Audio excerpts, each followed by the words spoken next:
अथ मंत्रपाठः।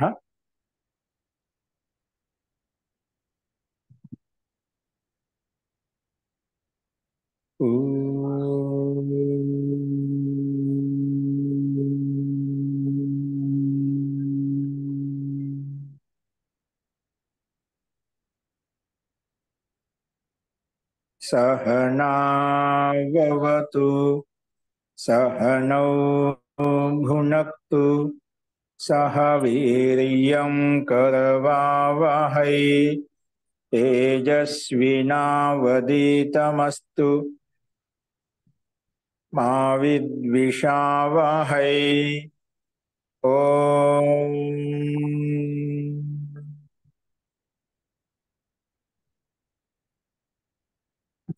शांति शांति शांति।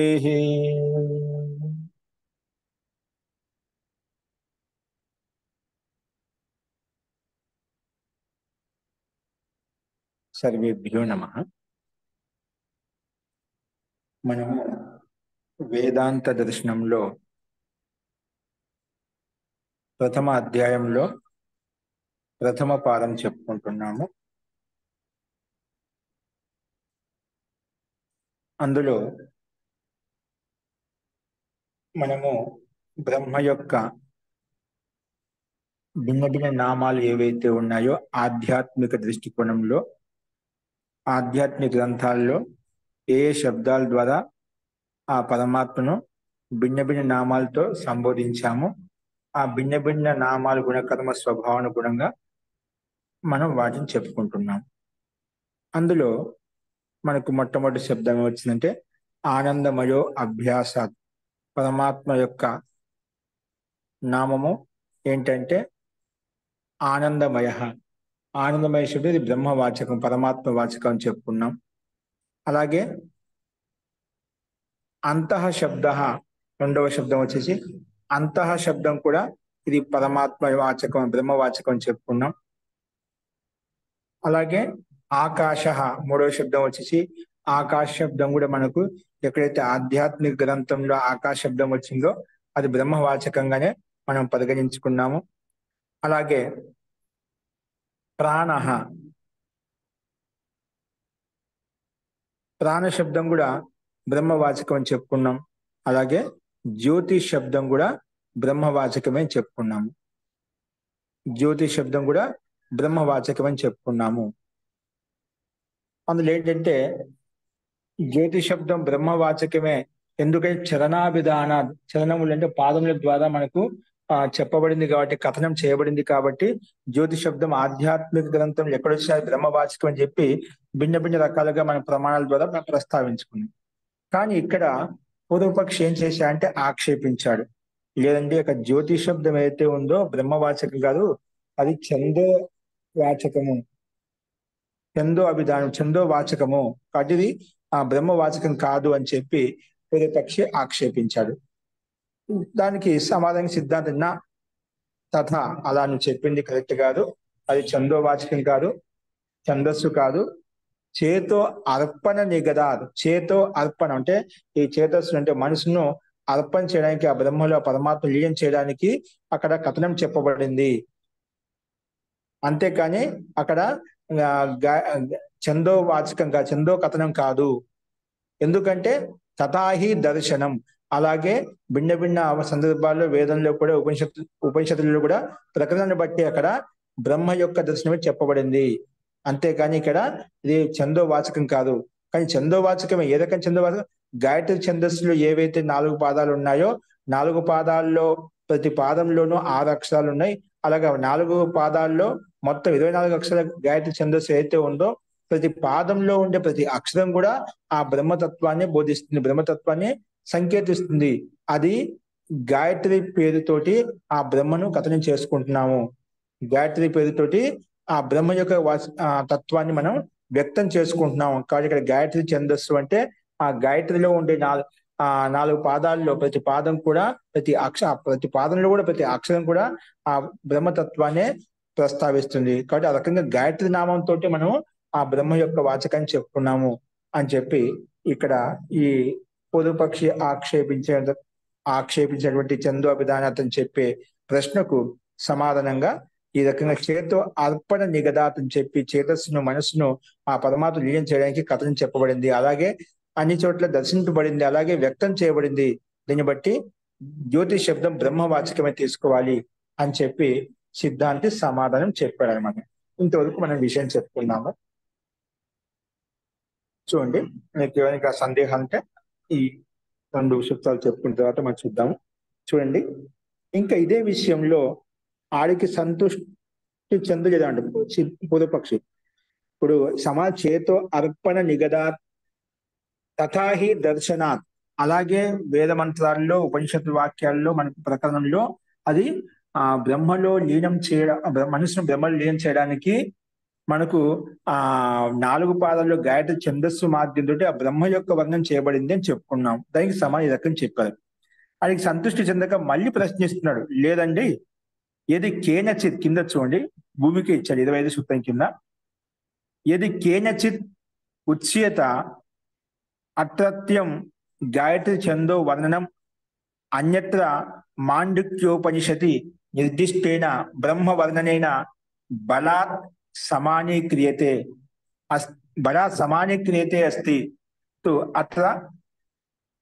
అస్తి తు అత్ర ప్రత్యక్షం గాయత్రి ఛందో వర్ణనమేవ ఇత్యత్ర ప్రతివిధీయతే. ఇక్కడ ప్రశ్న మళ్ళీ పూర్వపక్షం ఏమంటున్నా అంటే, ఇక్కడ జ్యోతి శబ్దము బ్రహ్మవాచకం కాదు, అది ఛందోవాచకమే. ఛందోవాచకమే పైన ఖండించాడు. మళ్ళీ లేదు ఛందోవాచకమేనండి అంటున్నాడు. ఎందుకంటే గాయత్రి ఛందో వర్ణం అన్యత్ర, ఈ గాయత్రి ఛందస్సు యొక్క వర్ణం అన్యత్ర అంటే మాండుక్యోపనిషత్తులో, అక్కడ మాండుక్యోపనిషత్తు అయితే బ్రహ్మవర్ణం ఉందో, అది అక్కడైతే ఛందోవచనం ఉందో, మీరు బలపూర్వకంగా మాండుక్యోపనిషత్తు నిర్దిష్టైన బ్రహ్మవర్ణేన అంటే మాండుక్యోపనిషత్తు చెప్పిండు బ్రహ్మవర్ణం ఏదైతే ఉందో మీరు బ్రహ్మవర్ణం అంటున్నారు కదా, అక్కడ బలాత్ సమానీక్రియతే అస్తి, అక్కడ మీరు బలపూర్వకంగా దాని గాయత్రి ఛందస్సును బ్రహ్మవాచక రూపంలో తీసుకెళ్తున్నారు. అక్కడ వాస్తవంగా కాదు, అక్కడ ఛందోవాచకమే. మీరు బలపూర్వకంగా దాన్ని బలవంతంగా సంగతి చెప్తున్నదన్నమాట. అక్కడ ఛందోవాచకమే తీసుకోవాలి, ఛందస్సే తీసుకోవాలి, గాయత్రి ఛందస్సే తీసుకోవాలి. కానీ ఆ గాయత్రి ఛందస్సు తోటి బ్రహ్మవాచకాన్ని చెప్తున్నాను అని చెప్పి కథలు యుక్తి సంగతి కాదని చెప్పి మళ్ళీ పూర్వపక్ష ఆపింది. అదే విషయం తీసుకుని మళ్ళీ అడుగుతున్నాడు. అక్కడ మాండుక్యోపనిషత్తు లేదు బ్రహ్మ ప్రకరణంలో గాయత్రి ఛందస్సును బ్రహ్మ వర్ణనం అంటున్నావు కదా, అది బ్రహ్మవర్ణనం కాదండి, అక్కడ బలపూర్వకంగా తీసుకుని బలవంతంగా సంగతి కూర్చోబెడుతున్నావు, అక్కడ ఆ సంబంధం లేదని చెప్పి మళ్ళీ అదే ప్రశ్న ఇంకో రకంగా కొంచెం బలపూర్వకంగా నువ్వు సంగతి చూపిస్తున్నావు అని చెప్పి ఈ రకం చెప్పామట. అందుకే బలాత్ సమానిక ఆ ప్రకరణంతో నువ్వు బలపూర్వకంగా ఈ ఛందస్సును నువ్వు యుక్తిపూర్వకంగా చెప్పడానికి ప్రయత్నం చేస్తున్నావు, అది వాస్తవం కాదు. బలాత్ సమానీక్రియతే అస్తి అట్లా ప్రత్యక్షం, ఇక్కడ మాత్రం ప్రత్యక్షం ఛందోవర్ణనం ఏవో, ఇక్కడ ప్రత్యక్షంగా ఛందోవర్ణనం ఉంది. ఇది బ్రహ్మవర్ణనం కాదు, బ్రహ్మవాచకం కాదు, ఇది బ్రహ్మవర్ణనం కాదు, బ్రహ్మవాచకం కాదు, ఛందోవర్ణం, ఛందస్సు యొక్క వర్ణనమే తీసుకోవాలి, ఛందస్సు యొక్క విషయమే ప్రతిపాదించబడింది అని చెప్పాడు అన్నమాట ఇక్కడ పూర్వపక్షి. ఇత్యత్ర, ఈ విషయంలో ప్రతి విధీయత, దానికి పూర్వపక్షి అడిగిన దానికి సమాధానం ప్రతి విధీయతే, ప్రతి విధానం అంటే దానికి సమాధానం చెప్తున్నాడు ఎవరు, మళ్ళీ సిద్ధాంతి. ఈ పూర్వపక్షి భూమికలో 26వ సూత్రం భూమికల కింది భాగంలో పూర్వపక్షి మళ్ళీ ఆక్షేపించలేదు, ఛందోవర్ణనమే అది, నువ్వు బలపూర్వకంగా దాని సంగతి కూర్చోబెడుతున్నావు, దానికి ఆ మంత్రంతో వాస్తవం కాదు.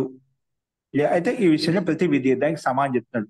ఆయన ఆ రకంగా ఆక్షేపించే సూత్ర రూపంలో సమానం చెప్పాలి కదా, అందుకే మహర్షి వేదవ్యాసజీ ఇంకా భిన్న సూత్రం రచించి దానికి సమానం చెప్తున్నాడు.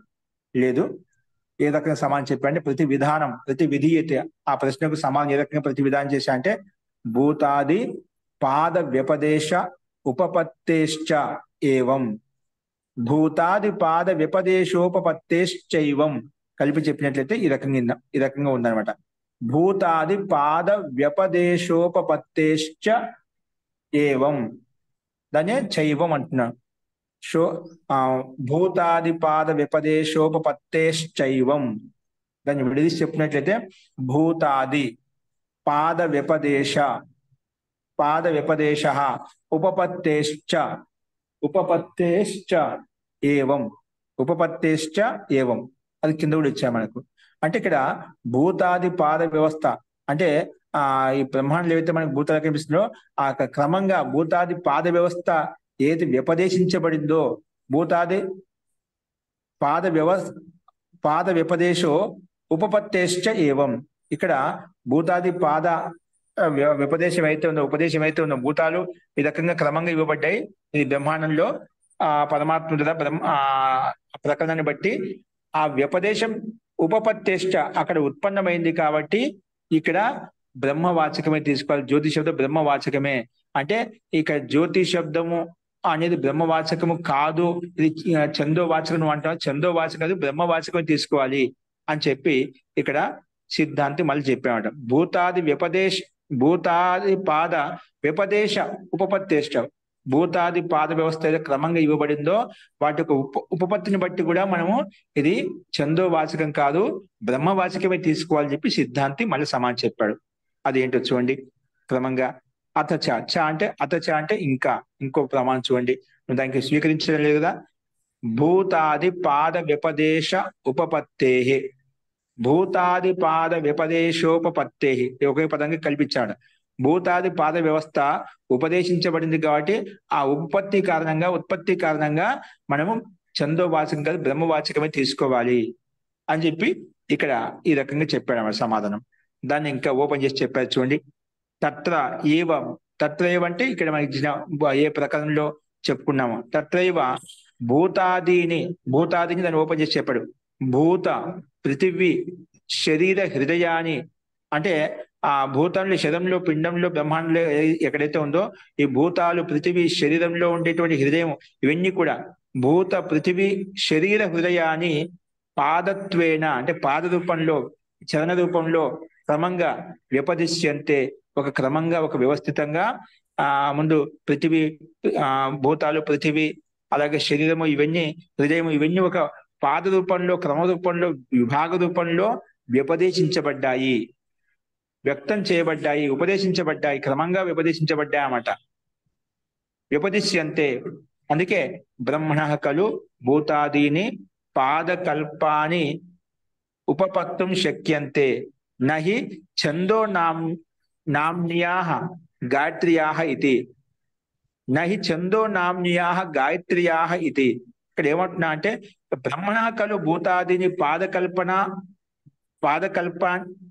పాదకల్పాని ఉపపత్తుం శక్యంతే. ఇక్కడ భూతాదిని క్రమంగా ఏవైతే బ్రహ్మాండంలోనే పిండంలో మనకు క్రమంగా చెప్పబడ్డాయో దాన్ని బట్టి మనం ఏం అర్థం చేసుకోవచ్చు అంటే భూతాదిని పాదకల్పాని పాద రూపంలో క్రమంగా ఏవైతే పాదం అంటే ఒక క్రమంలో మొదటి పాదం రెండో పాదం మూడో పాదం అలాగా విభాగ రూపంలో అక్కడ భూతాదిని పాదకల్పాని ఉపపత్తుం శక్యంతే. అక్కడ బ్రహ్మ యొక్క అక్కడ చెప్పిన పాదాలు ఏవైతే ఒకటో చరణము రెండవ చరణం లేదా ఒకటో పాదం రెండో పాదం అలాగా ఆ క్రమాన్ని ఆ ప్రకరణని బట్టి ఆ సందర్భాన్ని బట్టి పాదకల్పన ఉపపత్తుం శక్యంతే. అక్కడ పాదకల్పన మనము చేయడానికి అనుకూలంగా ఉంటుంది. భూతాది పాదకల్పన వ్యక్తం చేయడానికి ఉంటుందన్నమాట. అంటే ఆ భూతాది పాదకల్పన కదా బ్రహ్మ యొక్క అని చెప్పబడిందన్నమాట. బ్రహ్మణ ఖలు భూతాదిని పాదకల్పాని ఉపపత్తుం శక్యం అంటే బ్రహ్మ యొక్క పాదకల్పన చేయబడింది. అక్కడ చందో కథనం చేయలేదు. అందుకే చందో నామ్న్యాః గాయత్ర్యాః ఇది. చందో పేరు గలటువంటి గాయత్రి యొక్క కథనం చెప్పబడలేదు. అక్కడ బ్రహ్మ యొక్క స్థితి ఏదైతే ఉందో వాటి యొక్క భూతాల యొక్క పాదకల్పనే అక్కడ మనము ఊహించగలము, దాన్ని ఆ రకంగా అర్థం చేసుకోగలము. అంతేగాని అక్కడ ఆ సందర్భాన్ని బట్టి ప్రకటన బట్టి నహి చందో నామ్న్యాః గాయత్ర్యాః ఇది. చందో నామ పొదుగు గాయత్రి విషయంలో అక్కడ ఛందస్సు విషయం చెప్పబడలేదు అని చెప్పి అక్కడ భూతాది పాద వ్యవస్థ ఏదైతే మనకు ఉపదేశించబడిందో ఆ పాద కల్పనే అక్కడ మనకు ఇది చందోవాచకం కాదు బ్రహ్మవాచకం అని చెప్పి తెలియజేస్తుంది అని సిద్ధాంతి రకంగా చెప్పాడు. అందుకే ఏవం అపి ప్రకృతం. ఏవం ఇక్కడ సూత్రంలో అంతిపదం ఉంది ఏవం అని. ఏవం అపి ప్రకృతం. ఈ ఏవం శబ్దము ప్రకృతం బ్రహ్మైవ గాయత్రి నామ్న జ్యోతిర్ నామ్నా చ ఉపదిశ్యతే. అందుకే ప్రకృతం చెప్పబడినటువంటి అంటే మూల సూత్రంలో చెప్పబడినటువంటి ఏ మూల సూత్రం ఏం చెప్పినాం జ్యోతి శబ్దం బ్రహ్మవాచకమే అదే అనమాట. ఏవమపి ప్రకృతం బ్రహ్మైవ ప్రకృతంలో ప్రకరణాన్ని బట్టి బ్రహ్మ చెప్పుకుంటున్నామో బ్రహ్మ ఏవ గాయత్రి నామ్న జ్యోతిరి నామ్న చ ఉపదిశ్యతే. అందుకే రెండో సమానం చెప్పాడు. ఏదంటే గాయత్రి ఛందస్సులో ఆ గాయత్రి పేరుతో బ్రహ్మ యొక్క వాచకం చెప్పబడింది. అంటే జ్యోతి శబ్దాన్నే బ్రహ్మవాచకమే అదే గాయత్రి శబ్దం గాయత్రి ఛందస్సు మాధ్యం చెప్పబడింది. అందుకే ఇక్కడ ఇచ్చాడు బ్రహ్మైవ గాయత్రి నామ్న. ఆ బ్రహ్మనే గాయత్రి పేరుతోటి జ్యోతి జ్యోతిర్నామ్న జ్యోతి పేరుతోటి ఉపదేశించారు. జ్యోతిర్నామ్నాచ ఉపదిశ్యతే, దాన్ని చోపదిశ్యతే అని చెప్పి సంధి వలన. కాబట్టి ఇక్కడ ఇది గాయత్రి పేరుతోటి జ్యోతి శబ్దంతో ఆ అభివ్యక్తం చేయబడింది, ఆ పరమాత్మ యొక్క తత్వమే చెప్పబడింది, చందోవాచకం కాదు అని చెప్పి ఇక్కడ భూతాది పాదకల్పన బట్టి అక్కడ బ్రహ్మవాచకమే తీసుకోవాలి, ప్రకరణ బట్టి కూడా బ్రహ్మవాచకం అర్థం వస్తుంది. అక్కడ చందోవాచన యొక్క సందర్భమే అనుమానించడానికి కూడా తావు లేదు, అవకాశం లేదు అని చెప్పి సిద్ధాంతి పూర్వపక్షిని ఇక్కడ కూడా ఖండించాడు అనమాట. అలా ఖండించిన తర్వాత మళ్ళీ ఏదో దానికి వెంటనే స్వీకరించడం లేదన్నమాట, మళ్ళీ ఆక్షేపిస్తున్నాడు పూర్వపక్షి. అక్కడ భూతాది పాదకల ఆ ప్రకరణలో క్రమంగా ఒక వ్యవస్థ చెప్పబడిందండి, అది బ్రహ్మ యొక్క ప్రకరణం చెప్పబడింది. దాన్ని బట్టి మనము బ్రహ్మవాచకం తీసుకోవాలి, చందోవాచకం తీసుకోకూడదు. అక్కడ ప్రకరణం స్పష్టంగా చూపించబడింది. అలా చూపించిన తర్వాత కూడా మళ్ళీ పూర్వపక్షం అంటే కింద 27వ సూత్రంలో చూడండి, ఉపదేశ భేదాత్ న ఇది చేత్, అక్కడ ఉపదేశ భేదం ఉంది. ఉపదేశ భేదాత్ నేతి చేత్ నా ఉభయస్మిన్నపి అవిరోధాత్, ఉభయస్మిన్నపి అవిరోధాత్, ఇది సూత్రం అండి. ఉపదేశ భేదాత్ నా ఇది చేత్ నా ఉభయస్మిన్నపి అవిరోధాత్, ఇది మనకు సూత్రం అన్నమాట. అంటే ఉపదేశ భేదా నేతి చేత్ నోభయస్మిన్నపి అవిరోధాత్, ఇలా ఉంది సూత్రము. దీన్ని విడదీసుకున్నట్లయితే ఉపదేశ భేదాత్, ఇక్కడ ఉపదేశంలో ఉపదేశ భేదాత్ అంటున్నావు కదా, అక్కడ ఉపదేశంలో భేదం ఉంది. ఒక చోట సప్తమి విభక్తి ఉంది, ఒక చోట పంచమి విభక్తి ఉంది, ఇంకో చోట ఇంకొక విభక్తి ఉంది. అంతా ఒకటే అయితే, ఒకే అర్థం అయితే, గాయత్రి పేరుతో జ్యోతి పేరుతో చెప్పబడేటువంటి శబ్దం బ్రహ్మవాచకం అయితే అక్కడ ఒకటే విభక్తి, ఒకటే లింగం, ఒకటే వచనం ఉండాలి కదా, అంటే విభక్తి సమానంగా ఉండాలి కదా, ఒకే విధంగా ఉండాలి కదా. అక్కడ భిన్న భిన్నంగా ఉపదేశించబడింది. ఒక చోట సప్తమి, ఒక చోట పంచమి భిన్న భిన్నంగా చెప్పబడిన ఆట. ఒక చోటమో పంచమి విభక్తి, ఒక చోటమో సప్తమి విభక్తి, అలాగా భిన్న భిన్న రూపంగా చెప్పబడింది. అందుకే ఉపదేశములో భేదం ఉంది, భిన్నత్వం ఉంది, వేరువేరుగా చెప్పబడింది.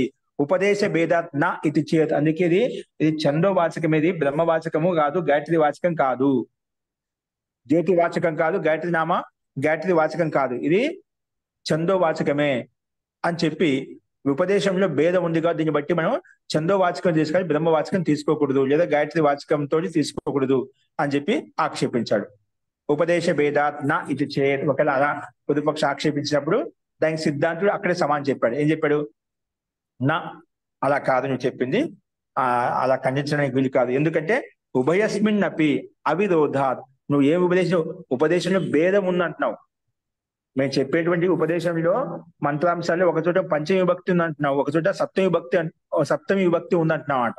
కానీ అక్కడ భేదం ఉన్నప్పటికీ కూడా ఉభయస్మిన్ అపి, ఉభయం అంటే రెండు చోట్ల, ఉభయం అంటే రెండు చోట్ల కూడా, అంటే పంచమి విభక్తిలోనూ సప్తమి విభక్తి, అంటే ఒక మంత్రంలో పంచమి విభక్తితో చెప్పబడింది, ఒక మంత్రంలో సప్తమి విభక్తితో చెప్పబడింది అన్నమాట. అక్కడ ఉభయస్మిన్ అపి అవిరోధాత్, భిన్న భిన్నంగా ఉపదేశించినప్పటికీ కూడా లక్ష్యం ఒకటే, అక్కడ ఒకే తత్వాన్ని ప్రతిపాదించబడింది. చెప్పడానికి శైలి భిన్నం కానీ అర్థం ఒకటే, లక్ష్యం ఒకటే. అక్కడ ఉభయస్మిన్నపి అవిరోధాత్, ఆ రెండు రకాల భిన్న భిన్నంగా ఉపదేశించినప్పటికీ అక్కడ పరస్పర అర్థంలో విరోధం లేదు. పంచమి ప్రకారం చెప్పినా అర్థంలో వేరు లేదు, సప్తమి ప్రకారం చెప్పినా కూడా అర్థంలో ఎటువంటి విరోధం లేదు. అంటే ముఖ్య సిద్ధాంతానికి ఎటువంటి విరోధము లేదు.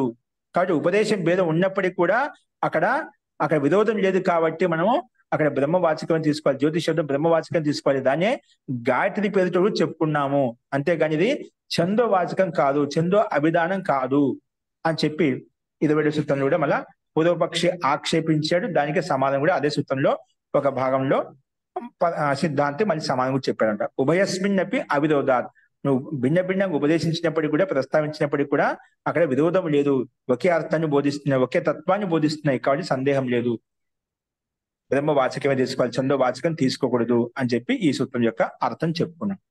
ఇదే విషయాన్ని భాషలో చూసినట్లయితే ఉపదేశ భేదాత్ నా ఇది చేత్, ఇది పూర్వపక్ష యొక్క వాక్యం. అదని ఓపెన్ చేసి చెప్పాడు. గాయత్రి ప్రకరణేతు త్రిపాదస్యామృతం దివి, ఇక చూడమని త్రిపాదస్య అమృతం దివి మనం చెప్పుకున్నాం గతంలో. ఒక భాగము బ్రహ్మాండం ఈ బ్రహ్మాండం సృష్టి, ఈ మొత్తం జగత్ అయితే, విశ్వం అయితే, అందులో 3 పాదాలు అమృతంతో దీవులోకం అంతా వ్యాపించి ఉంది, ఆనందంతో వ్యాపించి ఉంది అని చెప్పుకున్నాం అక్కడ. ఇక్కడ త్రిపాదస్య అమృతం దివి, దివి శబ్దం ఉంది కదా, ఈ దివి శబ్దం సప్తమి విభక్తిలో ఉంది. త్రిపాదస్య అమృతం దివిలో ఇక్కడ శబ్దాన్ని పట్టుకున్నాడు పూర్వపక్షి. ఆ సిద్ధాంతిలో ఉండే వాక్యం ఏదో ఒక రకంగా పట్టుకొని ఖండించాలి. అది ఏం పట్టుకున్నాడు? త్రిపాదస్య అమృతం దివి, త్రిపాదస్య అమృతం దివి, దివి శబ్దం ఉంది కదా, అది సప్తమి విభక్తిలో చెప్పబడింది మంత్రము. అందుకే దివి ఇది సప్తమ్యాం ఉపదేశో అస్తి, సప్తమి విభక్తి చెప్పబడింది. అలాగే జ్యోతిష్ ప్రకరణే, జ్యోతిష్ ప్రకరణలో కూడా జ్యోతిష్ శబ్దం ఎక్కడైతే ఏ ప్రకరణ చెప్పబడిందో అక్కడ పరో దివహ అంటే దీవలోకం కంటే పరే, దీవలోకం కంటే పరే అని చెప్పి దివహ శబ్దం పంచమి విభక్తి. దివి శబ్దం ఒక సప్తమి విభక్తి, అదే దివహ శబ్దం పంచమి విభక్తి ఉంది. అంటే పైన సప్తమి కింద పంచమి విభక్తి. అంటే ఉపదేశంలో భేదం అయిపోయింది కదా, మారిపోయింది కదా. అక్కడ ఉపదేశం భిన్న భిన్నంగా చెప్పబడుతున్నాడు. అక్కడ సప్తమి విభక్తితో పంచమి విభక్తితోటి. ఇది పంచమ్యాం ఉపదేశం, ఇక్కడ పంచమిలో ఉపదేశించబడింది, పైన సప్తమ్యాం ఉపదేశం వస్తే సప్తమి విభక్తిలో ఉపదేశించబడింది. అందుకే పంచమి ఉపదేశ క్రియతే, పంచమి విభక్తిలో ఉపదేశించబడింది. తద్ ఏవం ఉపదేశ భేదాత్, అందుకే అక్కడ ఈ రకంగా సప్తమి పంచమిలో ఉపదేశం భిన్న భిన్నంగా ఉపదేశించబడింది కాబట్టి నా ఏకం వస్తు ఉపలక్షిత, అక్కడ ఒకే వస్తును లక్ష్యంగా పెట్టుకుని మనం సాధించలేము, ఒకే లక్ష్యాన్ని తీసుకోలేము. అందుకే ఉపదేశ భేదాలు, ఉపదేశ భేదం ఉంది కాబట్టి ఏకం వస్తు ఉపలక్ష నా ఏకం వస్తు ఉపలక్షిత, ఒక వస్తువును పొందలేము. అక్కడ రెండు రకాలు చెప్పాలంటే రెండు రకాల అర్థాలు ఉంటాయి, భిన్న భిన్న అర్థం ఉంటుంది, ఒకే అర్థం ఎందుకు ఉంటుంది? అక్కడ ఉపదేశ భేదాత్ నా ఏకం వస్తు ఉపలక్షిత, ఒకే వస్తువును మనం పొందలేము, ఒకే వస్తువును సాధించలేము, భిన్న భిన్న అర్థం తీసుకోవాలి అని చెప్పి పూర్వపక్షి ఆక్షేపించాడు. కాబట్టి కింద భిన్న భిన్నం ఏవ సంభవతి, అక్కడ ఒకే లక్ష్యం ఎప్పుడు, ఒకే వస్తువు ఎప్పుడు మనకు అర్థం తీసుకోవడానికి శక్యం కాదు. కింద భిన్నం భిన్నం ఏవ సంభవతి, భిన్న భిన్నంగానే వేరు వేరుగా తీసుకోవాలి. అంటే భిన్న భిన్న విభక్తులు ఉన్నాయి కాబట్టి అర్థం భిన్న భిన్నంగానే ఉంటుంది, ఒకే అర్థం ఉండదు, ఒకే వస్తువును ప్రస్తావించదు, ఒకే అర్థాన్ని బోధించదు. భిన్నం భిన్నం ఏవ సంభవతి, భిన్న భిన్నంగా సంభవిస్తాయి అర్థాలు కూడా. ఇది చేత్, ఈ రకంగా పూర్వపక్షి ఆక్షేపించినట్లయితే, ఇది చేత్ అని ఈ రకంగా చెప్పినట్లయితే ఉచ్యతే, ఉచ్యతే అనేది ఇక్కడి నుంచి సమానం చెప్తున్న సిద్ధాంతం. ఉచ్యతే దానికి సమానంగా ఏం చెప్తుందంటే అదే సూత్రంలో రెండో భాగం, నా నువ్వు చెప్పింది కరెక్ట్ కాదు, నువ్వు చెప్పింది ఉపదేశంలో భేదం ఉంది కాబట్టి ఇక్కడ భిన్న భిన్నంగా అర్థం తీసుకోవాలి, ఒకే అర్థాన్ని బోధించాలని చెప్పావు కదా, అది చెప్పింది నా, అది యుక్తి సంగతి కాదు, కరెక్ట్ కాదు. ఎందుకు? ఉభయస్మిన్ అపి అవిరోధాత్, ఉభయస్మిన్ అపి రెండు చోట్ల కూడా అక్కడ త్రిపాదస్య అమృతం దివి, ఇక దివి శబ్దం ఏదైతే అర్థం ఉందో పదో దివహ, దివల పంచవిభక్తి అయితే ఉందో రెండు కూడా ఇక్కడ ఉభయస్మిన్ అపి రెండు చోట్ల కూడా అవిరోధాత్, అర్థంలో ఎటువంటి తేడా లేదు, ఒకే అర్థాన్ని బోధిస్తున్నారు రెండు కలిసి కూడా, అర్థంలో ఎటువంటి విరోధం లేదు, ఎటువంటి వ్యతిరేకం లేదు. అందుకే నా ఏవ మంతవ్యం, నైవ మంతవ్యం అంటే అలాగా స్వీకరించకూడదు, అలా అంగీకరించకూడదు. భిన్న భిన్నంగా ఉంటే భిన్న భిన్న అర్థం అని చెప్పి అలా తీసుకోనికి లేదు. నైవ మంతవ్యం అలా ఒప్పుకోవద్దు, అలా స్వీకరించొద్దు. యతోహి ఎందుకంటే ఉభయస్మిన్ రెండు చోట్ల కూడా దివి దివహ పంచమ్యాం సప్తమ్యాం ఉభయోహు విభక్తియో రెండు విభక్తులు కూడా విభక్తియో వర్ణనే అవిరోధేన వస్తు ఉపలభ్యతే, ఈ సప్తమి పంచమి విభక్తి రెండు ఏవైతే ఉన్నాయో వాటి వర్ణనం ద్వారా, వాటి యొక్క కథనం ద్వారా అవిరోధేన ఎటువంటి విరోధం లేకుండా వస్తు ఉపలభ్యతే, ఒకే వస్తువు ఒకే అర్థం బోధించబడుతుంది. ఉపలభ్యత నా బిద్యతే, అక్కడ ఒకే అర్థం బోధించబడుతుంది, ఉపదేశించబడుతుంది, అదే ఉపలబ్ధం అవుతుంది. నా బిద్యతే, అక్కడ భేదించడం లేదు, అక్కడ భిన్న భిన్న అర్థం రావడం లేదు, ఒకే అర్థము అక్కడ ఉపలబ్ధం అవుతుంది, ఒకే అర్థము తీసుకోబడుతుంది, భిన్న భిన్న అర్థం తీసుకోబడటం లేదు. నా బిద్యతే, అక్కడ భేదించడం లేదు అని చెప్పి ఈ రకంగా సిద్ధాంతి సమానం చెప్పాడు. ఉభయస్మిన్ అపి అవిరోధా, ఇది సమాధానం. దానికి ఎగ్జాంపుల్ చెప్పాలి కదా, చెప్తున్నాడు. తద్యత ఎలాగంటే పర్వతే మేఘ, పర్వతాత్ పరో మేఘ వా ఇతి లక్ష్యం నా భిద్యతే, తత్వం ఏకమేవ తిష్టతి, తత్వం ఏకం ఏవ తిష్టతి. చూడు ఎంత బాగా ఉదాహరణ ఇచ్చారు ఇక్కడ. తద్యత పర్వతం యందు మేఘాలు ఉన్నాయి, పర్వతం యందు అంటే పర్వతం మీద మేఘాలు ఉన్నాయి. సప్తమి విభక్తి కదా, పర్వతం సప్తమి పైన అని అర్థం వస్తుంది. అంటే పర్వతే మేఘ, పర్వతం యందు మేఘాలు ఉన్నాయి అని చెప్పుకున్నాం, కొండ యందు మేఘాలు ఉన్నాయని చెప్పుకున్నాం. అదే విషయాన్ని ఇక్కడ సప్తమి విభక్తిలో అర్థం చెప్పుకున్నాం. అదే తాత్పర్యాన్ని, అదే వాక్యార్థాన్ని పర్వతాత్ పరో, ఆ పర్వతం తర్వాత మేఘాలు ఉన్నాయి. దీంట్లో అర్థం తేడా వస్తుందా? పర్వతం మీద మేఘాలు ఉన్నాయి, పర్వతం తర్వాత మేఘాలు ఉన్నాయి. అని చెప్పుకున్నాం. అర్థం ఒకటే. అక్కడ పర్వతం తర్వాత మేఘాలు ఉన్నాయని చెప్పడం ముఖ్య ఉద్దేశం. పైన కొండపైన మేఘాలు ఉన్నాయి, దాని కొండపైన మేఘాలు ఉన్నాయని చెప్పినాం, కొండ తర్వాత మేఘాలు ఉన్నాయని చెప్పుకున్నాం. అక్కడ అర్థం ఒకటే, లక్ష్యం ఒకటే.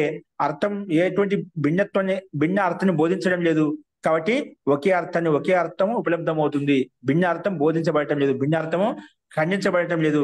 కాబట్టి మనం ఇక్కడ జ్యోతి శబ్దం అనేది ఏదైతే ఉందో బ్రహ్మవాచకమే, దాన్నే గాయత్రి నామంతో చెప్పుకున్నాము.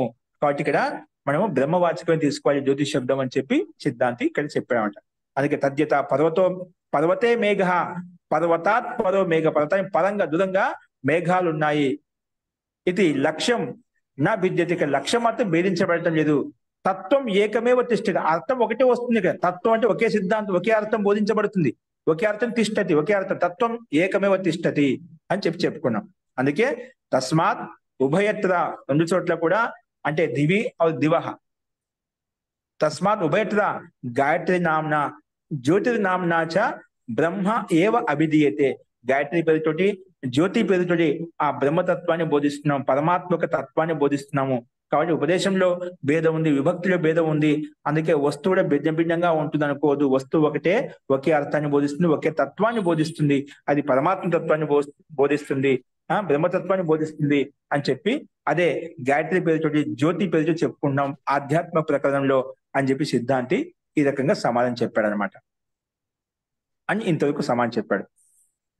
ఇలా చెప్పిన తర్వాత ఇటు ఇలాంటి ప్రకరణం, ఒక జ్యోతి శబ్దాన్ని పట్టుకుంటాం. ఇలాంటి ప్రకరణాలు కేవలము విరోధం లేకుండా, అంటే భిన్న ఉపదేశాలు అనేక చోట్ల ఉన్నాయి. కేవలం ఒక జ్యోతి శబ్దమే కాదు, ప్రాణ శబ్దం పరమాత్మ వాచకం చెప్పుకున్నాం, ఆకాశ శబ్దం పరమాత్మ వాచకం చెప్పుకున్నాం, అంతః శబ్దం పరమాత్మ యొక్క వాచకం చెప్పుకున్నాం, ఇన్ని రకాలు చెప్పుకున్నాం. అలాంటి శబ్దాల్లో కూడా అనేక చోట్ల భిన్న విభక్తులతో అనేక చోట్ల ఉపదేశించబడ్డాయి. ఆ భిన్నంగా ఉపదేశించబడ్డాయి. అక్కడ కూడా అర్థం భిన్నంగా లేదు.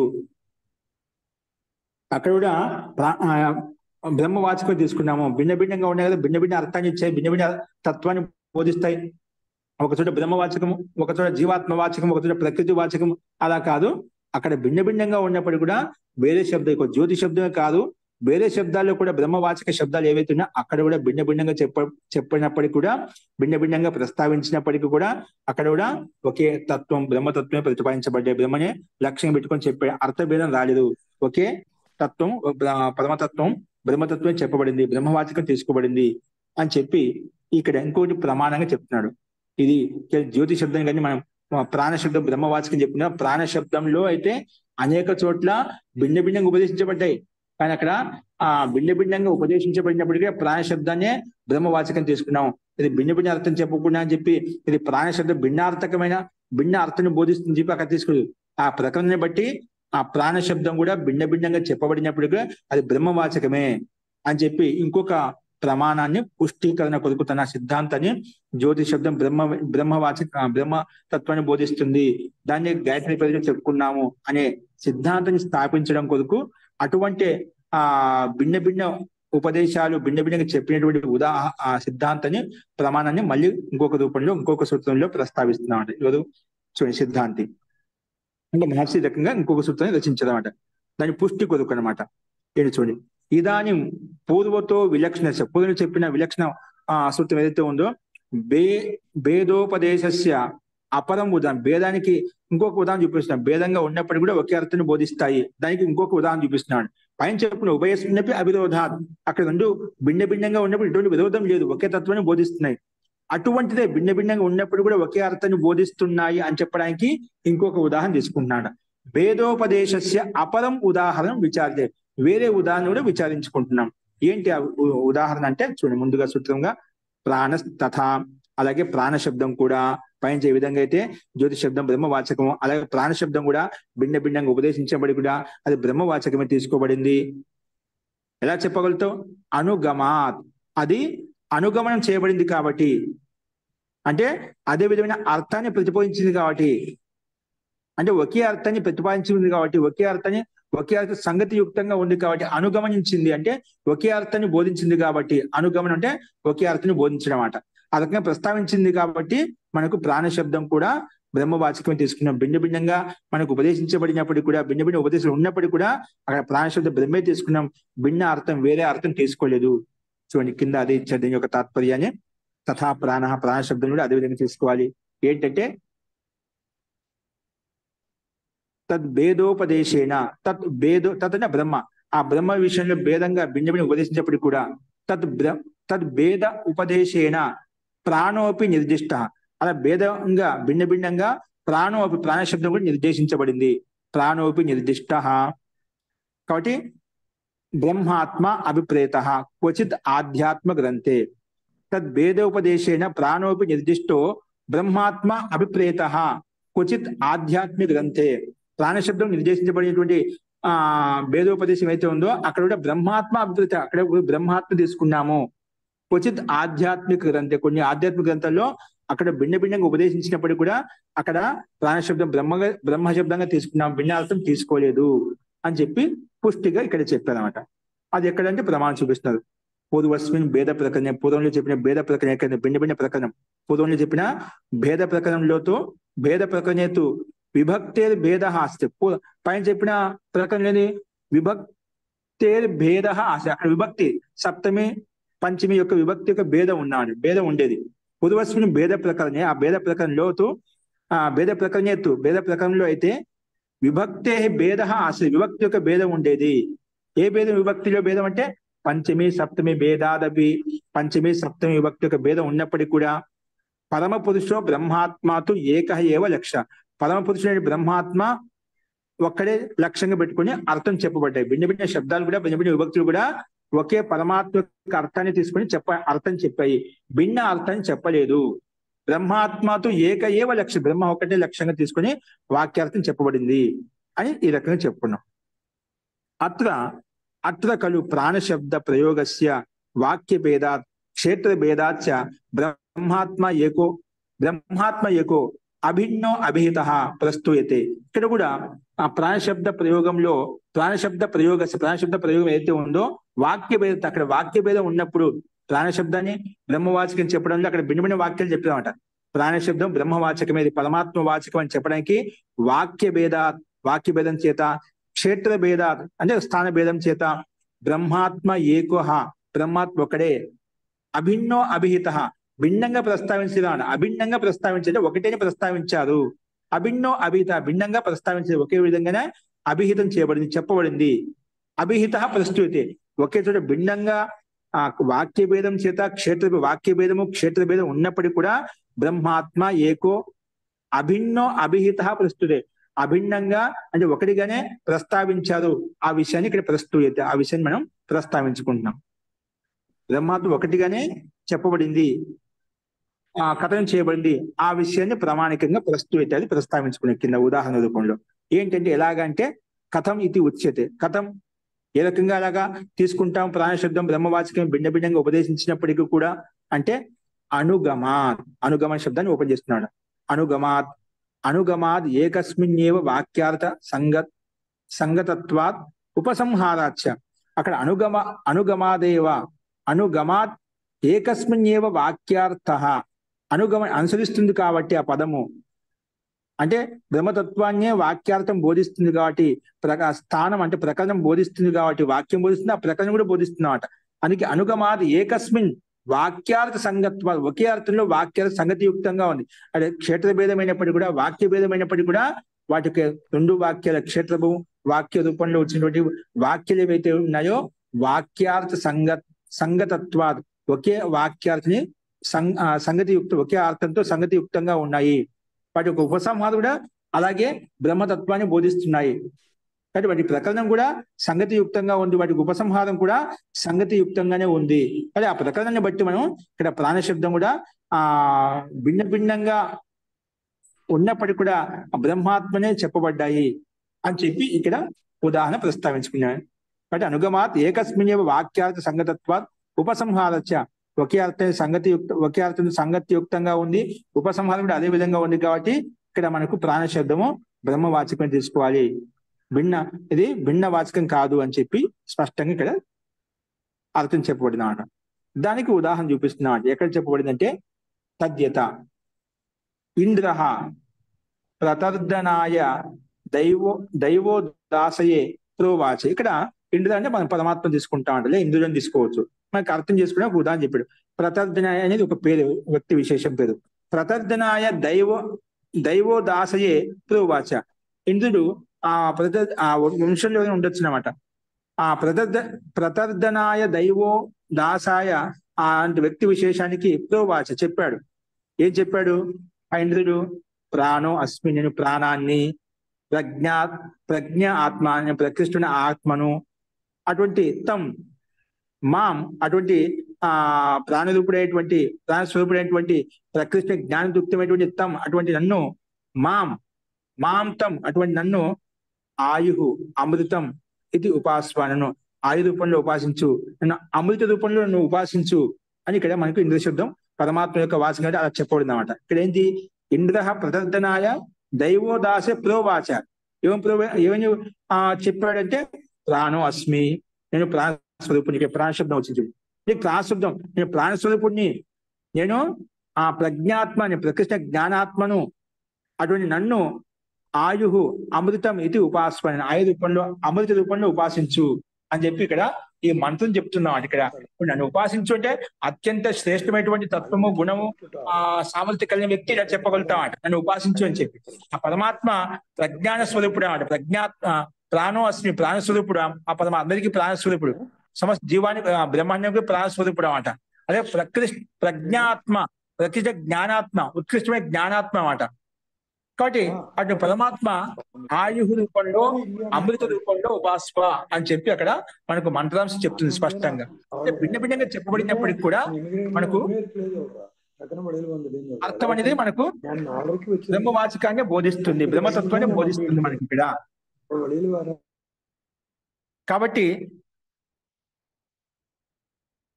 ప్రజ్ఞాత్మతం మాం ఆయు అమృతం ఇది ఉపాస్వ, అలా ఉపాసించు, ఆయు రూపంలో, అమృత రూపంలో, ఆనంద రూపంలో భావించి ఉపాసించు అని చెప్పి ఇక్కడ పొద్దున ప్రాణవస్మి, ఇక్కడ ప్రాణ శబ్దం వచ్చింది. ప్రాణ శబ్దం ఇక్కడ బ్రహ్మ తీసుకుంటామంట. దాని ప్రకరణ బట్టి చెప్తున్నాం అనక. నన్ను ఉపాసించు అంటే ఆ ప్రాణ బ్రహ్మే ఉపాసించగలదు.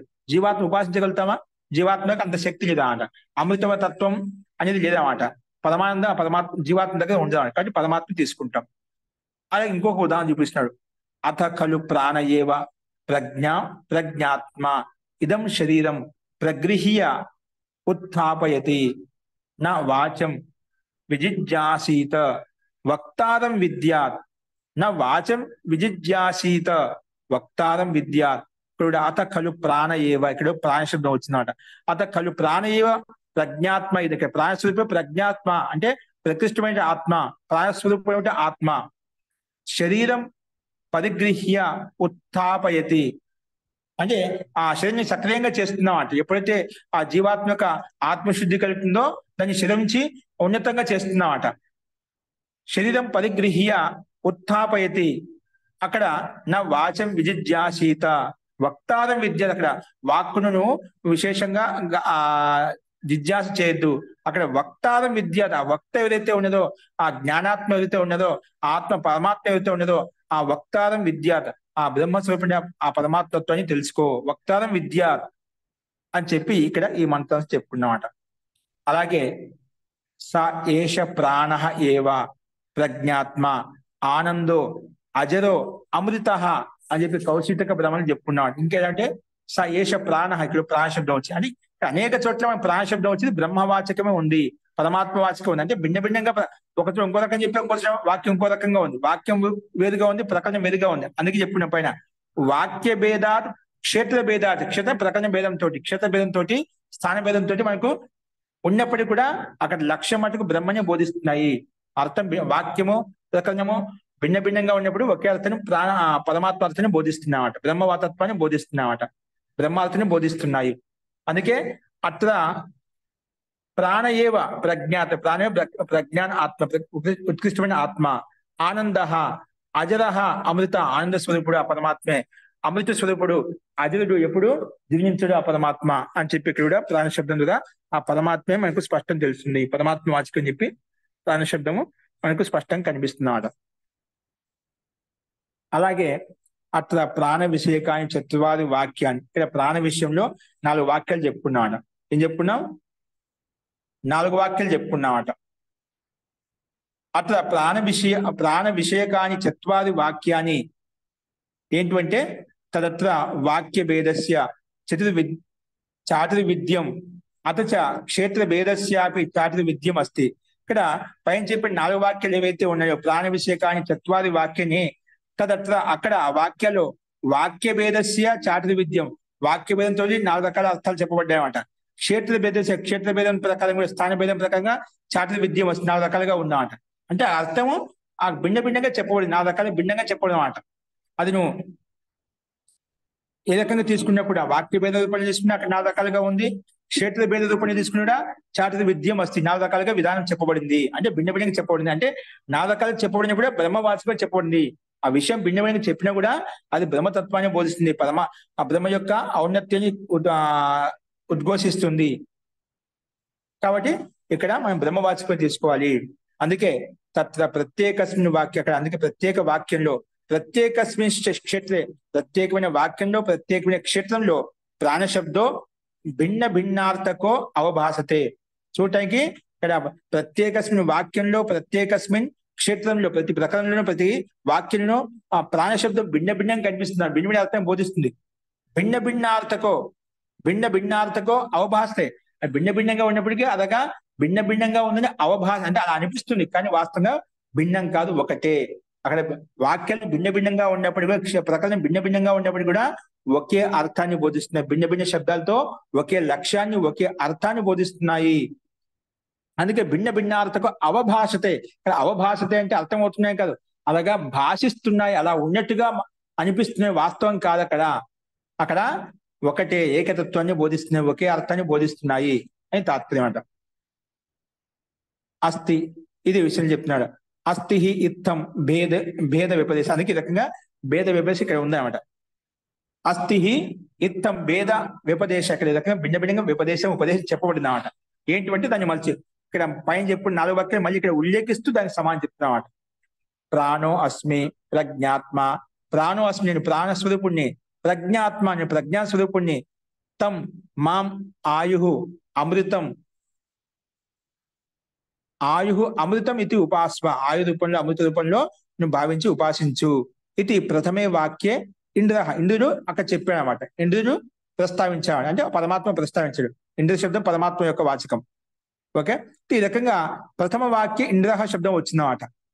అలాగే అథ కలు, 2వ వాక్యం చెప్తున్నా ఇక్కడ. అథ కలు ప్రాణ ఏవ, ఇక్కడ ప్రాణ శబ్దం వచ్చింది మళ్ళీ. ప్రాణ ఏవ ప్రజ్ఞాత్మ, ఇక్కడ ప్రాణమే ప్రజ్ఞాత్మ అంటే ప్రకృష్టమైన ఆత్మ. ఇదం శరీరం ప్రక్రియ, ఈ శరీరాన్ని తీసుకొని ఉత్థాపయతి, దీన్ని ఉన్నతంగా ఉత్కృష్టంగా చేస్తుంది. ఇది ద్వితీయ వాక్యే ప్రాణవాయు, ఇక్కడ ప్రాణవాయువే మనలో ఉండే వాయువును తీసుకుని ఉన్నతంగా చేస్తుందా లేదా? ప్రాణవాయువే మనం అన్నిటిని ఉత్కృష్టంగా చేస్తూ ఉంటుందన్నమాట. అందుకే ఇక్కడ ద్వితీయ వాక్య ప్రాణవాయు శబ్దం వచ్చిందన్నమాట. ప్రాణ శబ్దం వచ్చింది కానీ భిన్నార్థంలో వచ్చింది, భిన్న సందర్భంలో వచ్చిందన్నమాట. ఇది 2వ వాక్యం. 3వ వాక్యం ఏంటి? నా వాచం విజిజ్ఞాసీత అని ముందు చెప్పుకున్నాడు. నా వాచం విజిజ్ఞాసీత, వక్తారం విద్య, నువ్వు వాక్కును వినొద్దు, నువ్వు ఆ వక్త ఎవరుతున్నా ఆ వక్తను విను. వాచం మా విజిజ్ఞాస, ఆ శబ్దాన్ని కాదు, ఆ మూల వక్త ఎవరైతే ఉన్నదో ఆ మూల వక్తని పట్టుకో. ఓన్లీ శబ్దం పెట్టుకోదు, ఆ మూల వక్త యొక్క తాత్పర్యం ఏతుందో ఆ వక్తారం విద్య, వక్తని తెలుసుకో, వక్త యొక్క అభిప్రాయం తెలుసుకో. నా వాచం విజిజ్ఞాసీత, కానీ వక్తారం విద్య, వక్తని తెలుసుకో. ఇది తృతీయ వాక్య జీవ శబ్దం వచ్చిందన్నమాట.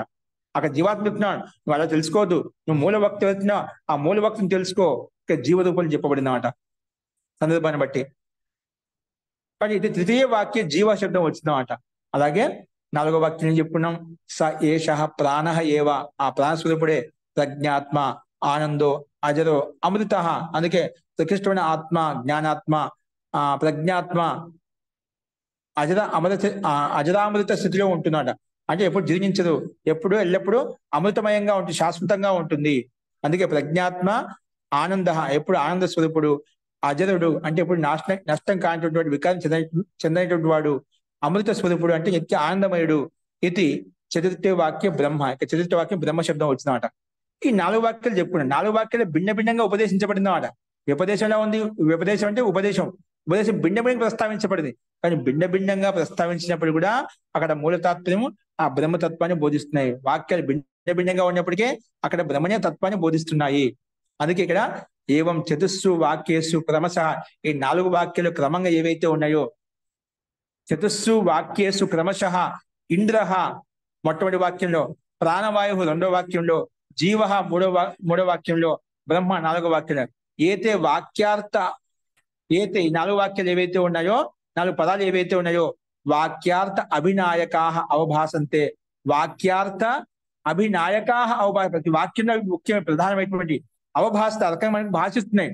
వాక్యార్థ అభినాయకాః అవభాసంతే. అంటే భిన్న భిన్న ప్రస్తావించినప్పుడు కూడా ఒకే అర్థాన్ని భాషిస్తున్నాయి, ఒకే అర్థాన్ని బోధిస్తున్నాయి, ఒకే అర్థాన్ని ప్రకాశింపజేస్తున్నాయి. అందుకే ఏతే వాక్యార్థ అభినాయకాః అవభాసంతే, ఇక్కడ ఉపసర్గం వచ్చిందన్నమాట. వాక్యార్థ అవభాసత అని చెప్పుకున్నామట.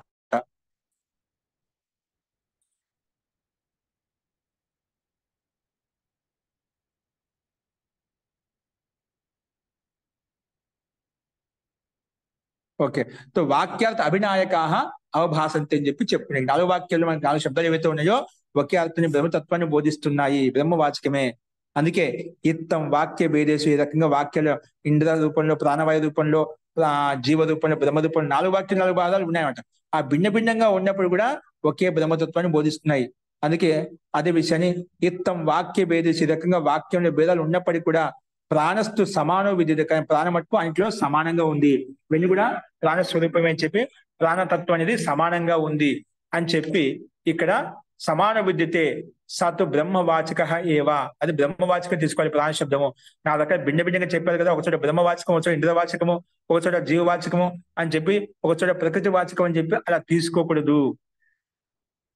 కాబట్టి యతోహి ప్రాణశబ్దస్య బ్రహ్మవాచకత్వే చతుస్సు వాక్యేషు అపి అనుగమనార్థం సామ్యం విద్యతే ఏవ. అనుగమనం అర్థ సామ్యం విద్యతే ఏవ. ఇక్కడ అనుగమనం అనేది అర్థ సామ్యంగా ఉందంటే ఒకే అర్థాన్ని బోధిస్తుంది, ఒకే తత్వాన్ని బోధిస్తుంది. అర్థ సామ్యం విద్యతే ఏవ అని చెప్పి ఇక్కడ చెప్పుకున్నమాట. కాబట్టి వాక్యాల భేదం ఈ రకంగా వాక్య భేదసు ప్రాణస్థు సమాన విధులు, వాక్య భేదాలు ఉన్నప్పుడు ప్రాణశబ్దం సమానంగా ఉంది. సతు బ్రహ్మవాచక ఏవ, బ్రహ్మవాచకం తీసుకోవాలి. యతోహి, ఎందుకంటే ప్రాణశబ్దస్య బ్రహ్మవాచకత్వే, ఆ ప్రాణశబ్దాన్ని బ్రహ్మవాచక రూపంలోనే చతుస్సు వాక్యేసు అనుగమనం, నాలుగు వాక్యాలు అనుగమనంగా అనుసరిస్తూ ఉంది. ప్రాణశబ్దము అంటే ఒకే తత్వాన్ని బ్రహ్మతత్వాన్ని బోధిస్తుంది. అనుగమనం అంటే అర్థ సామ్యంగా ఉంది, ఒకే విధంగా ఉంది, అర్థంలో భేదం రాలేదు. నాలుగు వాక్యం నాలుగు పదాలు ఉన్నాయి కదని చెప్పి అర్థంలో భిన్న అర్థం బోధించలేదు. అందుకే అర్థ సామ్యం విద్యతే ఏవో, అర్థ సామ్యత విద్యమానంగా ఉంది, ఒకే అర్థాన్ని బ్రహ్మతత్వాన్ని బోధిస్తున్నాయి. కానీ ప్రాణశబ్దం కూడా అనేక విధాలుగా వాక్య భేదంలో ఉన్నప్పటికీ కూడా ప్రాణశబ్దం బ్రహ్మవాచకం ఎలా తీసుకున్నామో అలాగే పైన చెప్పేటువంటి జ్యోతిష్ శబ్దం కూడా అది కూడా బ్రహ్మవాచకమే. ఉపదేశంలో భేదం ఉంది కదా, భిన్న భిన్న విభక్తులు ఉన్నాయి కదా, కాబట్టి భిన్న భిన్న అర్థాన్ని బోధిస్తున్నా అని చెప్పి అలా విచారించడానికి లేదు. ఇది ఒక జ్యోతి శబ్దం కాదు, అనేక శబ్దాల్లో బ్రహ్మవాచక శబ్దాలు ప్రాణశబ్దాన్ని కూడా అలాంటి భిన్న భిన్న అక్కడ భేదం ఉండే సప్తమి పంచమి చూపిస్తాయి. ఇక్కడ నాలుగు భేదాలు ఉన్నాయి ప్రతి వాక్యంలో, కానీ భేదాలు ఉన్నప్పుడు ప్రాణశబ్దం మాత్రము సమత్వాన్ని బోధిస్తుంది, ఒకే అర్థాన్ని బోధిస్తుంది, ఒకే సామ్యమైన అర్థాన్ని బోధిస్తుంది, సమానమైన అర్థాన్ని బోధిస్తుంది అని చెప్పి ఇక్కడ సిద్ధాంతి ఈ రకంగా ప్రాణశబ్దంలోని భేదత్వాన్ని చూపిస్తూ, ఎలాగైతే ప్రాణశబ్దంలో భిన్నంగా ఉన్నప్పటికీ ప్రాణశబ్దం బ్రహ్మవాచకమో అలాగే జ్యోతి శబ్దం కూడా బ్రహ్మవాచకమే. ఆ జ్యోతి శబ్దం బ్రహ్మవాచకాన్ని మనము గాయత్రి పేరుతో కూడా చెప్పుకున్నాం, జ్యోతి పేరుతో కూడా ఆ బ్రహ్మవాచకాన్ని ప్రస్తావించుకున్నాం అని చెప్పి ఈ రకంగా ఈ సూత్రం యొక్క అర్థాన్ని ఈ రకంగా పుష్టి రూపంలో సిద్ధాంతి ప్రస్తావించాడు. భేద ఉపదేశం పూర్వపక్ష ఆక్షేపించ భేదం ఉందని చెప్పి, భేదం ఉన్నప్పుడు కూడా ఒకే అర్థాన్ని బోధిస్తాయని చెప్పి ప్రామాణికంగా ఇంకొక ఉదాహరణ కూడా మనకు ప్రస్తావించారు. ప్రాణ తథా అనుగమార్, ప్రాణశబ్దం తథా అదే విధంగా పైన చెప్పిన విధంగానే అనుగమాద అదే విధంగా భిన్నంగా ఉన్నప్పుడు కూడా ఒకే అర్థాన్ని బోధించింది. ఎలాగైతే పైన బోధించిందో అలాగే ప్రాణశబ్దం కూడా అలాగే బోధించబడింది. దీన్ని బట్టి కూడా మనకు ప్రాణశబ్దం బ్రహ్మ ఏ విధంగా వాచకమో అలాగే జ్యోతి శబ్దము బ్రహ్మ వాచకమే. దాన్నే గాయత్రి పేరుతో కూడా మనం ప్రస్తావించుకున్నామని చెప్పి ఈ రకంగా సిద్ధాంతి పుష్టి చేశాడు అన్నమాట. అదే విషయాన్ని ఇంకా ప్రశ్నపూర్వకంగా కథమితి ప్రశ్నపూర్వకం సూత్రకార ఆచార్య క్రమశః సూత్రై విభృనోతి, దాన్ని ప్రశ్నపూర్వకంగా ఏ రకంగా దాన్ని జ్యోతిష శబ్ద బ్రహ్మవాచకం తీసుకోవాలి. ప్రశ్న సమాధానం రూపంలో ఈ గత 4 సూత్రాలు ఏవైతే ఉన్నాయో, రాబోయే సూత్రాలు, ఈ 4 సూత్రాలతో మనకి ఈ పాదం సమాప్తం అవుతుందన్నమాట. 29, 30, 31 3 సూత్రాలు. ఈ 3 సూత్రాలు కూడా ఆ జ్యోతిష శబ్ద బ్రహ్మవాచకం అని చెప్పడానికి ప్రశ్నోత్తర పూర్వకంగా మనకు సమాధానం చెప్పారన్నమాట. అదేంటో మనం రేపు చెప్పుకుందాం. కాబట్టి ఈ రకంగా మనకు ఈ జ్యోతిష శబ్దం బ్రహ్మవాచకం, దాన్నే గాయత్రి పేరుతో కూడా చెప్పుకున్న బ్రహ్మవాచక తత్వాన్ని బోధించాం. అది చందోవాచకం కాదు, బ్రహ్మవాచకమే అని చెప్పడానికి భిన్న భిన్న రకాలుగా మనకు ప్రమాణాలు చూపించబడ్డాయన్నమాట. అది భేద విపదేశం ఉంది, భిన్న భిన్నంగా ఉపదేశించబడి చెప్పినప్పుడు కూడా భేదం ఉన్నప్పుడు కూడా ఒకే అర్థాన్ని బోధిస్తాయి. అర్థ సామ్యం ఉంది, అర్థ వైపరీత్యం లేదు, విరోధం లేదు, వ్యతిరేకత లేదు. కాబట్టి అర్థ సామ్యంగా ఉంది కాబట్టి, విరోధంగా లేదు కాబట్టి మనకు అది జ్యోతిష శబ్దం బ్రహ్మవాచకం తీసుకుంటాం, చందోవాచకం తీసుకోమని చెప్పి ఈ రకంగా సిద్ధాంతి సమాధానం చెప్పాడు. దీనికే భిన్న భిన్న కూడా సమాధానం చెప్తాం రాబోయే 3 సూత్రాలు. అదేంటో మనం చూద్దాం. వస్తే ఇప్పుడు చెప్పండి, ఎవరికైనా ఇప్పుడు చెప్పిన పాఠంలో కానీ ఏదైనా సందేహాలు ఉంటే ముందుగా, లేదంటే ఇంకా గతంలో ఉండే పాఠాలు ఉంటే చెప్పండి. సందేహాలు ఉంటే.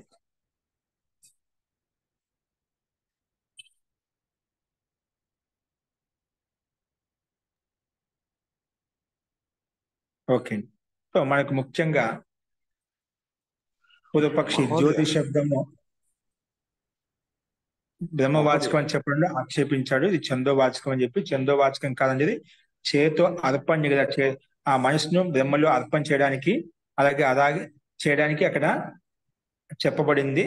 కాబట్టి బ్రహ్మవాచకం తీసుకోవాలి జ్యోతి శబ్దము. అలాగే దర్శించబడింది అనేక మంత్రాల్లో అని చెప్పుకున్నాం. లేదు అలాగే దానికి సమానంగా భూతాది విపదేశాచ, భూతాది క్రమంలో మనకు ఒక వ్యవస్థ ప్రకారంగా ఉత్పత్తి కనిపిస్తుంది కాబట్టి, పాద వ్యవస్థ కనిపిస్తుంది కాబట్టి బ్రహ్మవాచకం తీసుకున్నాము అని చెప్పినప్పుడు, ఈ భూతాది విపదేశాచ అనే సూత్రంలో ఉండే విపదేశ శబ్దాన్ని పట్టుకొని ఇక్కడ పూర్వపక్షి మళ్ళీ ఉపదేశ భేద నా ఇది ఉపదేశ భేదం ఉంది కాబట్టి బ్రహ్మవాచకం కాదు చందోవాచకం అన్నప్పుడు లేదు. భిన్నంగా ఉన్నప్పటికీ కూడా అక్కడ ఎటువంటి విరోధం లేదు. కావాలంటే ప్రాణ శబ్దం కూడా భిన్న భిన్నంగా ఉన్నప్పుడు కూడా ఎటువంటి విరోధం లేకుండా అక్కడ ప్రాణ శబ్దం బ్రహ్మవాచకాన్ని బోధించింది అని చెప్పి ఈ రకంగా సిద్ధాంతి సమాధానం చెప్పారు.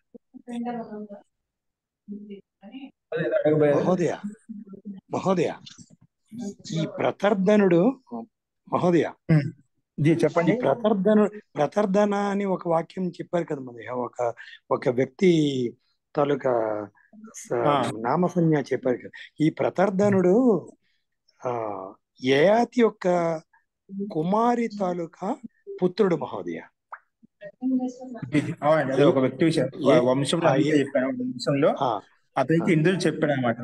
వంశాల్లో ఉండేటువంటి అంటే ఈ యయాతికి ఒక కుమార్తె మాధవి అని ఉండేది. ఆ మాధవి దివోదాసులకి జన్మించిన పుత్రుడే ఈ ప్రతర్ధనుడు అండి. ధన్యవాదాలు. ఓకే, ఉత్తమ్. ఆ సందర్భంలో చెప్పబడింది వంశాల్లో ఒకది. ఆ రకంగా మనకి దాన్ని బేస్ చేసుకొని ఇక్కడ ఏదైతే ఏది చెప్పాడంటే అక్కడ ప్రాణో అస్మి ప్రజ్ఞాత్మ అని చెప్పి అక్కడ మంత్రం చెప్పబడిందో అక్కడ ప్రాణశబ్దం బ్రహ్మవాచకాన్ని బోధిస్తుందని చెప్పి ఇంద్రుడు అక్కడ వేదాలకు సంబోధిస్తూ అక్కడ ఆ విషయాన్ని ప్రస్తావించారన్నమాట. అది ఇక్కడ మనకు బ్రహ్మవాచకాన్ని చెప్పబడిందని చెప్పి ప్రమాణంగా మనకు ఋషి యొక్క వచనాన్ని మనకు ప్రమాణంగా ఇక్కడ చూపించబడింది.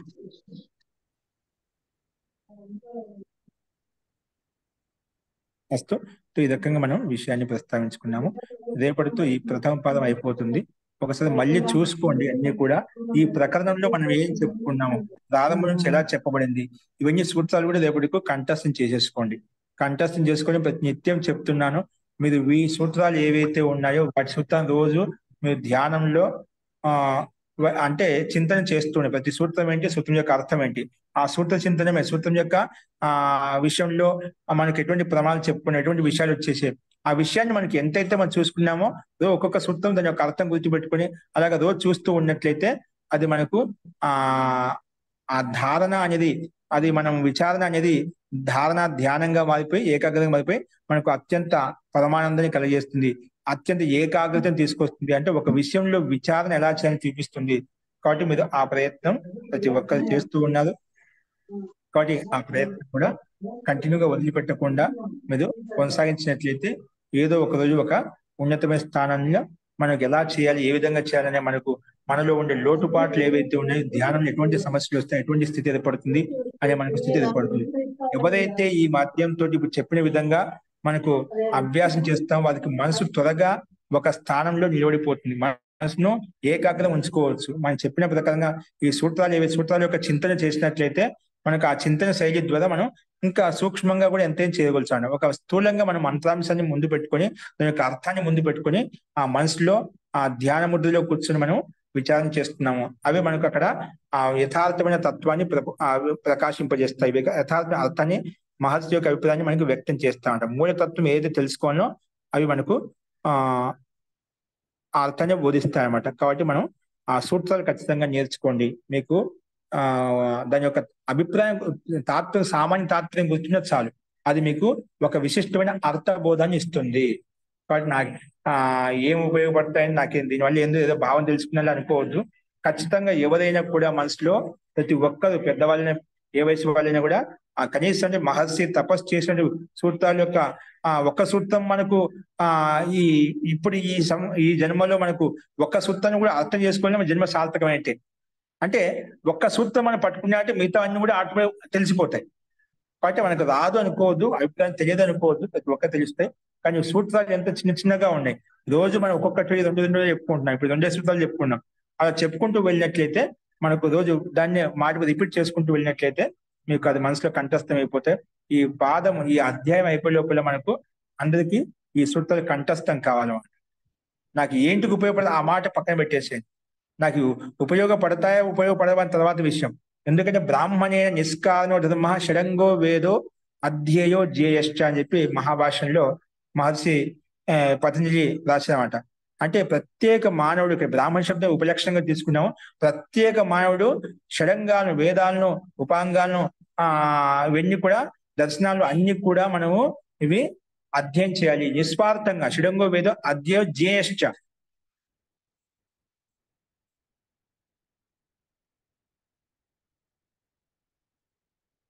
అని చెప్పి ఇక్కడ నిస్వార్థంగా ఎటువంటి ఆశించకుండా, ఎటువంటి ఫలాన్ని ఆశించకుండా మనం చేయాలి. అంటే మనకు అత్యంతమైనటువంటి మనం అధ్యయనం చేసినట్లయితే ఆ శక్తి సామర్థ్యం వల్ల అవినాభావ సంబంధంతో ఫలప్రాప్తి ఉంటుంది. కాబట్టి మనం ఖచ్చితంగా వస్తున్నాడు. ఫలాన్ని ఆశించి మనం చేయకూడదు, నిస్వార్థంగా చేయాలి. మనం ఏదో ఫలాన్ని ఆశించి చేస్తే అది మనకు కొంత వస్తుందండి. కానీ నిస్వార్థంగా చేసినట్లయితే అనేక రెట్లే వచ్చేస్తున్నామట. ఒక వ్యక్తిని మనం ఏదైనా అడిగితే మనం కొంచెం ఏదైనా ఒకటే ఇవ్వగలుగుతామట. మనం అడగకుండా ఇచ్చినట్లయితే మన అవసరాన్ని తీసుకొని ఆ అవసరాన్ని గుర్తించి ఇచ్చినట్లయితే అది ఎక్కువగా ఉంటుందన్నమాట. అలాగే పరమాత్మతో మనము ఏదైనా యాచించినప్పుడు నిస్వార్థంగా కర్తవ్యంగా భావించి కర్మ చేసినట్లయితే అది ఎంతో ఫలితాన్ని ఇస్తున్నవాడు. ఇక్కడ మనకు ఆ నిష్కారణో ధర్మ అని చెప్తున్నా. బ్రాహ్మణైనా నిష్కారణో ధర్మ, నిష్కారణంగా ఎటువంటి కారణం లేకుండా, ఎటువంటి ఇది లేకుండా, మనకు ఉపయోగం లేకుండా చదవాలి. నిష్కారణంగా ధర్మంగా చెప్తున్నవాడు. ఈ అధ్యయనం చేయడం అనేది, వేదాలు చదవడం, వేదాంగాలు చదవడము, దర్శన శాస్త్రాలు చదవడం అనేది, వేదానుకుల గ్రంథాలు చదవడం అనేది ధర్మంగా భావించి చెప్పామంట. కాబట్టి అటువంటి మనము నిష్కారణంగా చదవడం మొదలుపెట్టినట్లయితే దాని యొక్క ఫల ప్రాప్తి మనకు సిద్ధిస్తుంది. ఫలం లేకుండా పరమాత్మ యొక్క వేద వచనాలు, ఋషి వచనాలు మనకు వ్యర్థంగా ఎందుకుంటే, ఉపయోగం లేకుండా ఎందుకుంటే, మనం ఆ ఉపయోగాన్ని తెలుసుకోవాలి. అలా ఉపయోగం తెలుసుకున్నట్లయితే మన ఉపయోగం కాదు, అది 100 మందికి ఉపయోగపడేలా చేస్తాం, 100 మందికి ఆనందాన్ని కలిగేస్తాం, 100 మందికి ఒక మనశ్శాంతిని కలిగేస్తాం, 100 మందికి మార్గదర్శనం చూపించగలుగుతాం. అంత శక్తి మనలో ఉత్పన్నమవుతుంది. కాబట్టి మీరు నిష్కారణంగా నాకు ఎందుకు నా వయసు అయిపోయిందాలనుకోవద్దు. నీకు అవస్థ పని లేదు. నీ సంస్కారం, నీ కర్మ, నీ విద్య నీతో ఉంటుంది, నీతోనే వస్తుంది. కాబట్టి ప్రతి ఒక్కరు కూడా దాన్ని సూత్రాలు కంఠస్థం చేసుకోండి. దాన్ని నీకు తెలిసింది ఏది అర్థం కాకపోయినా కావాలంటే అడగండి. ఈ సూత్రం కంటిన్యూటీ ఉంది, ప్రతి సూత్రానికి సంబంధం ఉందట. 5వ సూత్రానికి 2వ సూత్రం, 2వ సూత్రం 3వ సూత్రంతో ప్రతి సంబంధం ఉంది. ఆ సంబంధం గుర్తు పెట్టుకోవాలి. ఒకే వాక్యంలో ప్రతి సూత్రం యొక్క అర్థం ఒకే అర్థంలో, ఒకే వాక్యంలో ఉంది. ఆ ఒకే వాక్యం మీకు కంటిన్యూటీ నేను చేస్తాను, మళ్ళీ రిపీట్ చేస్తాను. ఇదే ఈ 3 సూత్రాలు చెప్పేసి మీకు ఆ ప్రకరణం అంతా సింపుల్ గా 10 నిమిషాలు చెప్పేస్తాను. ఆ 10 నిమిషాల యొక్క స్థితి అంతా ప్రథమ పాదంలో ఉండేటువంటి నిధులు చెప్పుకునేటువంటి మనం నెల నుంచి చెప్పుకుంటున్నామట. అదంతా కూడా నీకు 10-15 నిమిషాల్లో నీకు భావం అంతా, ప్రథమ పాదం యొక్క సారం అంతా మీకు వచ్చేస్తున్నా. ఆ సారాన్ని గుర్తుపెట్టుకొని చాలు. మనకు ముందు 2వ పాదము 3వ పాదంలో వచ్చేటువంటి తత్వాలను కూడా యథార్థంగా గ్రహించుకుంటూ వెళ్ళిపోతామట. కాబట్టి అత్యంత ధైర్యంతో ఆ ఉపాసన కాలంలో మీరు సూత్రాలను వల్లి వేసుకుంటుండి వాటిని విచారిస్తుండి యథాశక్తి ప్రయత్నం చేస్తూ ఉండండి. ఆ అర్థం కాకపోతే మళ్ళీ ఒకసారి పుస్తకం ఓపెన్ చేయడం, ఏం చెప్పారు చూసుకోవడం, మళ్ళీ దాని విషయాన్ని విచారించడం. అలా చేయంగా ఒక అలవాటుగా మారిపోయి ఒక విశేషమైన అర్థాన్ని బోధిస్తుంది. ఆ మటుకు మన దీక్షా కాలంలో ఉండి మనం ఆ ప్రయత్నం చేస్తున్నాం. అది ఇంకా ప్రయత్నం విశేషం ఆకుండా చేయండి. మనకు ఫలితం ఎప్పుడు వస్తుంది, ఫలితం కోసం చూడదు. కర్మ నాకేంటి సామాన్యంగా కూర్చుంటాను లేస్తున్నాను, ఏం అనిపించడం లేదనుకోవద్దు. ఒకే రోజు మనకి ఏది కాదు. విత్తనం వేస్తే ఒక రోజు వస్తుందండి, సమయం వచ్చినప్పుడు అది వికసిస్తుంది, సమయం వచ్చినప్పుడు అంకురిస్తుందన్నమాట. సమయం రావాలి. మనము ఆ లోపల ఆ రకంగా ఈ మా వేదాధ్యాయంలో మనము రోజు దాంట్లో మగ్గుతూ ఉండాలన్నమాట. ప్రతి నిత్యం స్వాధ్యాయం ద్వారా, తపస్సు ద్వారా ప్రతి నిత్యం చేస్తూ ఉంటే అది ఒకరోజు వికసిస్తుంది, అది పల్లవిస్తుంది అనమాట. అది నీలో ఒక కొత్త చైతన్యాన్ని తీసుకొస్తుంది.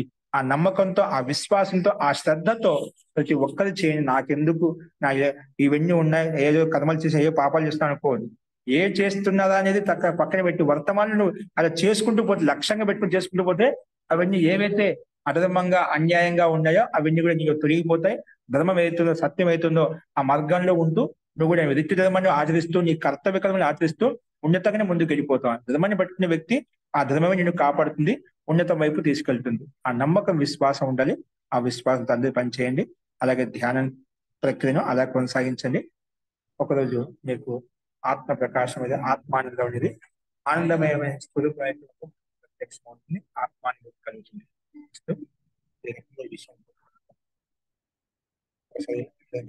రేపు ఈ పాదాన్ని మనం సంపన్నం చేసుకుని అనుకూలాన్ని బట్టి మొత్తం సారాంశం కూడా చెప్పుకుందాం. ఫస్ట్ మొత్తం ప్రథమ పాదం యొక్క సారం, అన్య సూత్రాల యొక్క సారం. మీరు అదే కంఠస్థం చేసుకున్నారు అనుకోండి, వెంటనే గుర్తు పెట్టుకోవచ్చు. అది మటుకు ఆపద్దు. ఆపినా కంటిన్యూ చేయండి. ఒకవేళ ఇక్కడికి ఇంత చేయలేదు, మొదలు పెట్టలేదన్నా మొదలు పెట్టేసి, ఇక్కడి నుంచి మొదలు పెట్టేసేయండి. అది మటుకు ఆపద్దు. ఎవరైనా కూడా, అందరి సభ్యులు కూడా, అందరి విద్యార్థులు. అస్తు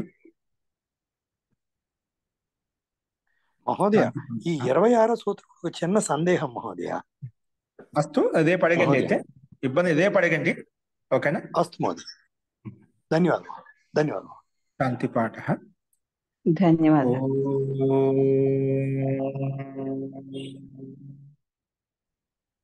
సర్వే భవంతు సుఖినః, సర్వే సంతు నిరామయాః, సర్వే భద్రాణి పశ్యంతు, మా కశ్చిత్ దుఃఖభాగ్ భవేత్.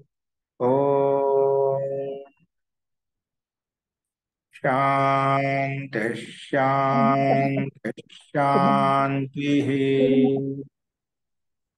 గురువు గారండి. నమః. అందరికీ గురువు గారండి. నమస్కారం.